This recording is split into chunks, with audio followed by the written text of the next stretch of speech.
Ivanhoe with TigerNet. Khalil is a Georgia guy. How much fun are you going to have Saturday? Or are you looking forward to it? I mean, yeah, it's gonna be a cool experience. Something like I said, like I've always dreamed of being able to play in a big game like this, especially to start the season. It's a blessing, but I mean, whether it's Georgia or whoever the opponent would be, I'll just have to be playing football again. To be honest with you. Have you ever been to the stadium there? I think I went, but like not for a game. Like I've been there, like around it. I've been to a concert there, but like, and it's like a game there. What was the concert? I went to birthday bash.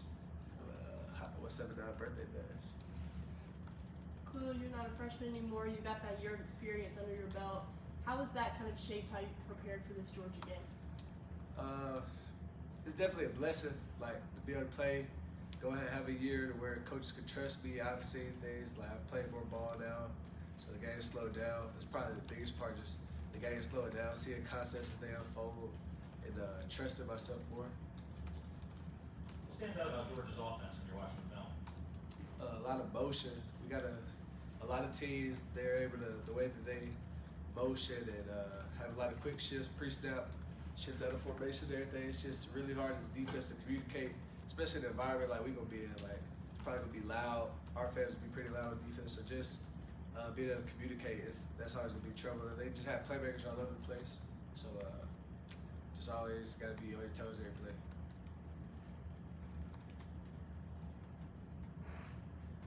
How much have you been splitting between safety, nickel? Like what's kind of the split there for you?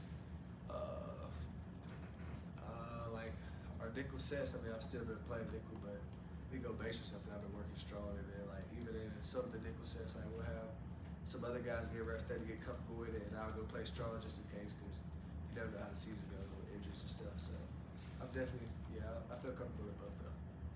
They say defense wins championships. Maybe in this case, defense wins week 1.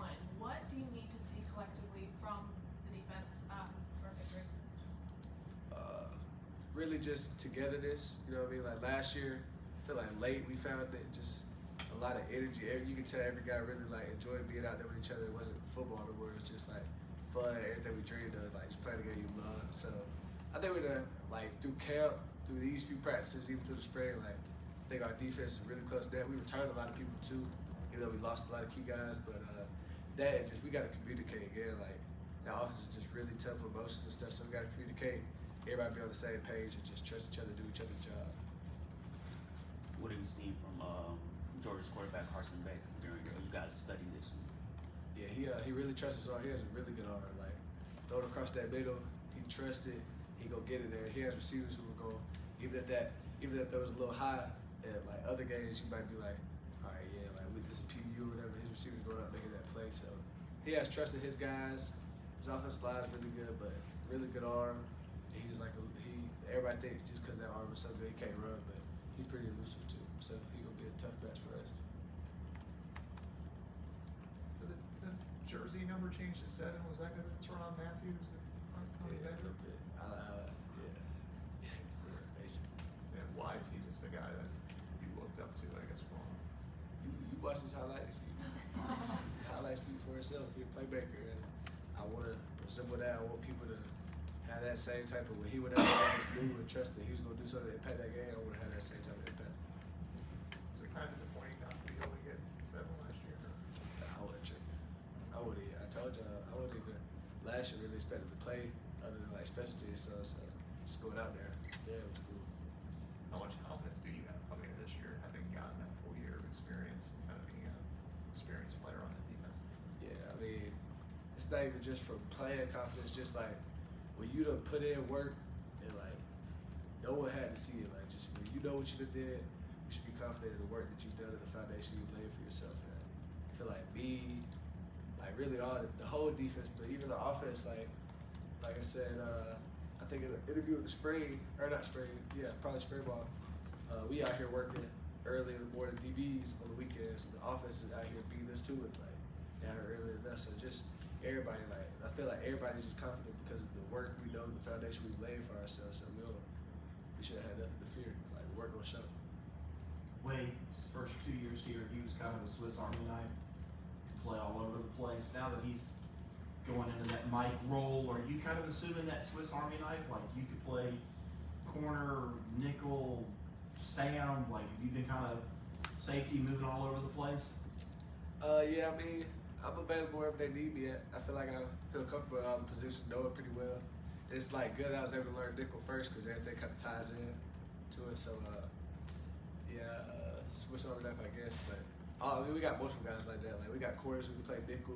We can probably back up there and play safety. We got other safeties who can kind of play nickel, play in the box. RJ is probably our biggest Swiss Army knife because he's been here a minute. He knows every position like the back of his hand. So we just got multiple guys who are very versatile.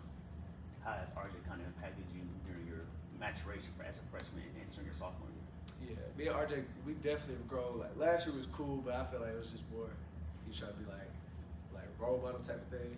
But now it's like we, like I don't know, like just joke around, everything. Just and then RJ's a real spirit. My brother, we actually going to eat as a group tomorrow. And me and him was just up there watching some tape, but just him being able to show me like kind of how he sees the game through his lens versus me.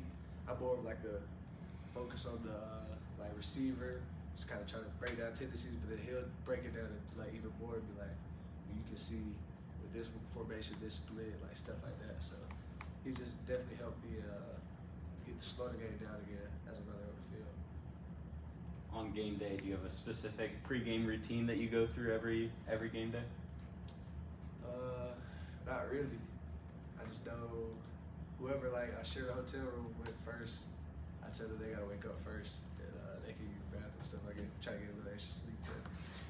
You talk about RJ, how he's helped you with Tyler Venables. I think we've heard people were even joking, calling him Coach B out there. Like, what kind of leader has he become for the defensive side? Yeah, Tebow, he's the guy who like coaches always say like you gotta have a guy who is comfortable, like having those uncomfortable talks with the team. And Tebow is that guy for us. Like if I'm not doing my job out there, if a corner not doing their job out there, even if the D line not doing their job, like most of the time a DB isn't gonna get on the D line because they don't know what the D line is supposed to do. But Tebow like has the authority, has the right to do that because he knows everybody's job, and no one's gonna try to correct him because we know what he gonna come with every day. We know he gonna come with energy. He gonna do his job. He gonna go 110 every play. So he got the respect of the whole team, and like it's like you said, like he's been here for a minute. He basically grew up learning the defense we played, so he could coach everybody, and he's very big to our success. I guess the freshman wide receivers, TJ Moore and Brian Wesco Jr., how much were you able to cover them in camp, and what makes them unique as players? They play. I mean, Wesco played a little bit of the slot, but TJ really played it for outside. So when I was at strong, I had a few reps at like where I'm deep half, where I'm kind of reading them. He get off that ball fast, but both of them just competitors. I mean, everything close to kind of recruits, like really good people off the field. On the field, they kind of switch, they turn over, and they dog mode. Strong hands, really smooth route runners, and they will be fun to watch this season. On defensively, I guess, what are some of the freshman DBs that kind of stood out to you during preseason? I really like Ashton Hampton. Y'all have heard his name a lot though, but that's self-explanatory. He's just got the length. He's just got really good size and speed. He's gonna be really good for us. I like Corey Gibson a lot too. He's kind of a guy early in camp. I feel like he first came back from that knee. He hurt in high school, so it was kind of just taking him time to get back to trusting it. But now he's trusted. Look real smooth out there. Look real good. Another fast guy. And then I really like Ricardo Jones too. Ricardo just the way he came in and kind of learned it. Like I feel like I learned the defense pretty fast, but the spray was kind of like a blur, and I really learned it in the summer. Ricardo, like the way I think he really had the defense down by like after that first little scrimmage we got in the spray. Yeah, he learns really fast, really energetic guy. Like just got to get you going. So them three for sure. How difficult is it learning, I guess, the new defense when you're coming in from high school? It's just my high school. It was more of a we had a lot of like we weren't the biggest. We were just kind of fast. So I feel like more of the calls were just like man calls, and like I was just used to play like bottom.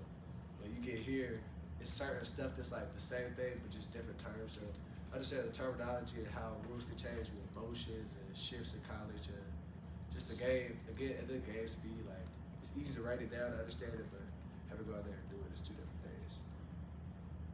In terms of other wide receivers that have caught your eye that maybe aren't freshmen, have there been any?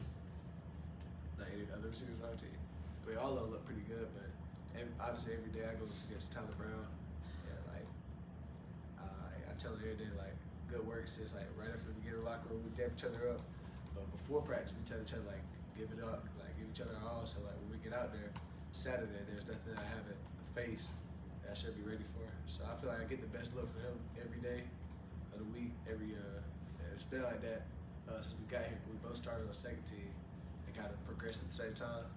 And then Antonio, a lot of people have told y'all Antonio, like I think Antonio looks the best he's looked yet too, so they'll be pretty good. Adam, 8 he looks really good too, but for me personally, I would have against Tyler Brown the most. Any questions for Khalil over Zoom? Yeah, hey, Khalil, it's Chapel with the State Newspaper. I know you're one of many Georgia guys on this roster. How much UGA football were you around growing up, so close to there? And what do you remember about Kirby Smart Bulldogs kind of in your recruitment? Looking at you, offering you, do you feel like you ever close to them, or were they a finalist for you at all? As a kid, my grandma actually catered to the football team. She had a little restaurant in Peaches, so I was out there a lot for real. And my uncle played over there, so as a kid, like probably like 5 through 11, I was up there like every game, every home game, at least on the sideline, whatever, warming up and stuff. So it was definitely cool. And then recruiter wise, it was real close to home. So like just through the recruit process, that was real good to me. Every visit I had, I was like, it was good vibes, good energy over there. But it was just like kind of in the recruiter world, you have certain numbers you not ready to take, and they had filled up in the position, so I didn't get an offer. But it wasn't no bad energy or nothing for them. It was real cool in that process too. Thanks. Any additional questions from the room? Just have one for later on. Running down the hill, is there anything special you would tell the freshmen or new people who haven't done it before? Just try not to fall and don't go too fast the first time, but take it in. Yeah, our first home game will be a night game, so it'll be a real good atmosphere. Just take it in.